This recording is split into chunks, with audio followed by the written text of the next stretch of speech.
I still remember the night I asked Emily to marry me. Snow fell gently outside, each flake landing softly in her hair as I dropped to one knee beneath the streetlight. She looked startled, almost hesitant, but when she whispered yes, I felt like I'd touched pure happiness. I didn't notice the flicker of doubt behind her smile, the brief pause before she slid the ring onto her finger. I only saw what I wanted: love, forever, commitment. For years, I built our lives around that moment. I worked long hours at the firm, saved enough for a down payment, and spent weekends fixing the house. Emily filled it with muted tones, scented candles, and endless ideas for improvement. I told myself this was happiness, the quiet rhythm, the steady comfort. But slowly, something began to slip away. She stayed out later and later, always with a new excuse: just drinks with friends, book club running late. Her phone became a secret she guarded like a treasure. When I reached for her hand on the couch, she shifted slightly, pretending it was nothing. Love didn't vanish with a fight. It quietly suffocated under polite silence. The breaking point came one Sunday morning. I was making coffee and asked softly, "Emily, do you still love me?" She didn't look up. "Don't start this again, Mark. You always overthink." That word hit like a sting. I smiled weakly, went upstairs, pretending her coldness didn't hurt. But the question lingered, haunting me every sleepless night. Why had she said yes at all? A week later, I asked her directly.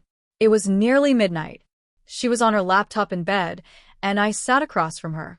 "Emily," I said quietly, "I need to ask you something honest. When I proposed, why did you say yes?" She blinked, frowned, then laughed, that familiar, sharp laugh that used to make me melt. "You really want the truth?" she said. "Yes." She closed her laptop. "It made sense at the time. You were steady, reliable, and everyone said you were a good man. I thought you'd make a safe husband.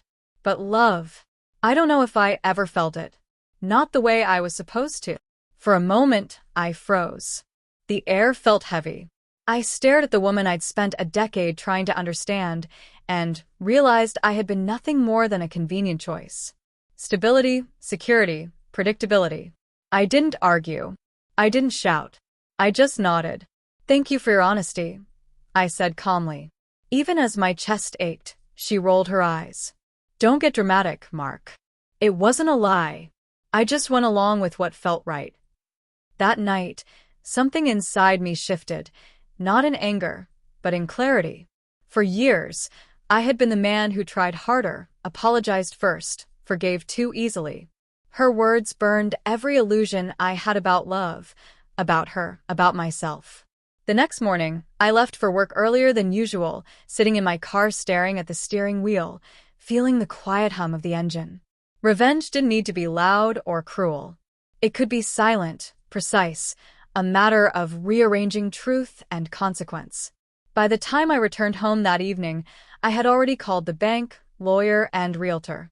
Every joint account was under review. The credit card she used for her book club? Cancelled. I didn't tell her, not yet. When she came downstairs in her robe, yawning, she smiled faintly. "Morning." "Up early again." I smiled back. "Just some things to take care of." For the first time in years, I wasn't pretending. The first sign she noticed came Tuesday afternoon. "Mark, did you cancel the joint account? My card isn't working." "Might be a system error," I said calmly. It wasn't. That evening, I came home with a quiet confidence. Emily paced the kitchen, arms folded. "You said you'd take care of me, Mark. This isn't funny." I set my briefcase down. "I still am taking care of you. I just realized I don't need to fund what doesn't love me back." She froze. "Excuse me?" I met her gaze. "You said yes because I was safe, because I was stable." "You didn't love me." "So, I'm giving you the freedom you wanted, without my money attached." Her lips parted, but no words came. I could see disbelief flicker into anger. "You're punishing me for being honest." "No," I said softly. "I'm matching your honesty with mine." That week, I rearranged everything. Direct deposit went to a private account. Her car lease, under my name but used by her, stopped. I even called the realtor about selling the house. At first, she laughed, thinking it a bluff. "You wouldn't do that, Mark. You're too nice."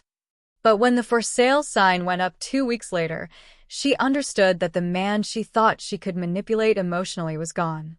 The night she broke down, it wasn't the money that hurt her, it was control lost.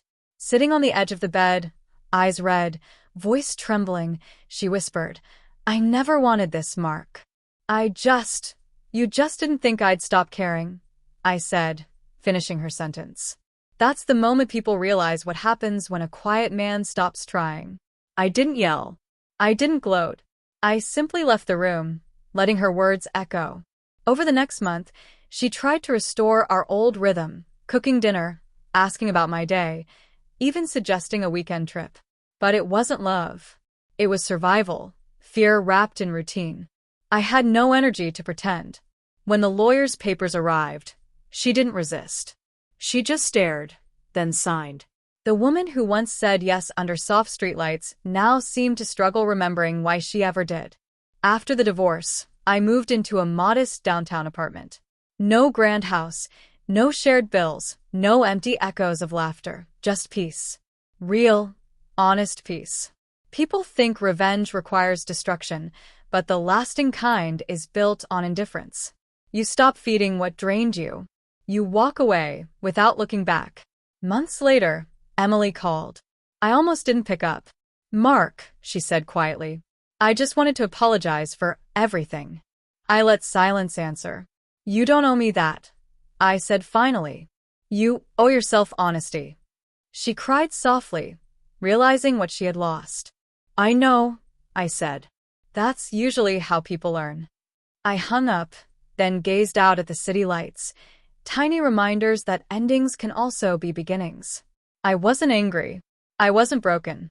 I was free. For the first time since that snowy night, I understood something profound. Love isn't about who says yes.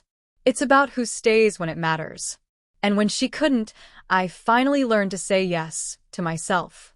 The revenge she never expected wasn't in what I took.